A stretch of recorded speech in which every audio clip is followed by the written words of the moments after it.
Hello, everyone. In this video, we're going to briefly touch on some notation about these partial derivatives of a multivariable function. So in the first video for this section, we learned about the idea of a partial derivative of a multivariable function. So now we're just going to look at that notation a little bit further. So first of all, what we see in this box here is notation that's slightly different than what we saw in the first example. So first, these are the partial derivatives of f with respect to x and y. So for all points at which the limit exists, we define the partial derivatives at a point, ab, by the following. So this is going to look very familiar with what you've seen in a Calculus 1 or a differential calculus class. So if we consider the rate of change of the function with respect to x at a point a, then what we're doing is we're really evaluating a limit as h goes to 0 of f of a plus h, comma b, minus f of a, comma b over h. So this should look very similar to our one-dimensional analog, where we look at the derivative, and maybe even df dx, is the limit as h goes to 0 of f of a plus h minus f of a all over h. And so now we just have that extra b component, that y value, but that y value is staying fixed as we vary the x input.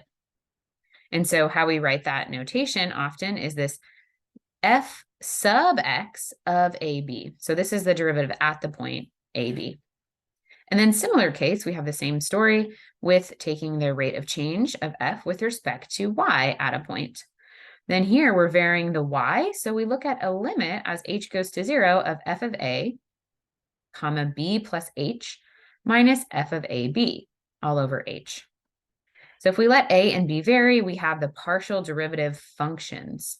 So rather than looking at the derivative at just a point, we can consider these values as, or these notation as functions of input x and y.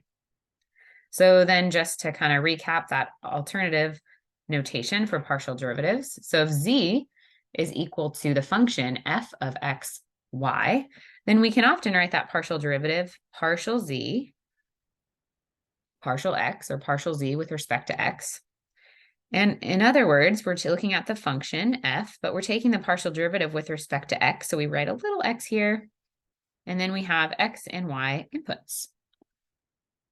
And now if we're looking at that partial derivative with respect to x at a point, then we can write that partial z, partial x evaluated, so that evaluation bar, at the point AB. Or using another notation, we can write f sub x of AB. So this sub x, this sub variable, is really important because it tells us that this is a completely different object than just f of AB. Right? They're very different. This is looking at how the f changes as we vary the x. This is looking at the output of our function f at the point a, b. Okay, so even though that little x might be small, it's significant. But then similar, we have the same story for looking at the partials with respect to y. So we have partial z, partial y, or partial z with respect to y, or del of z over del y. And that is equivalent to the notation f sub y of xy. And at a particular point, we could look at del z over del y evaluated at AB, which is equivalent to f sub y evaluated at AB.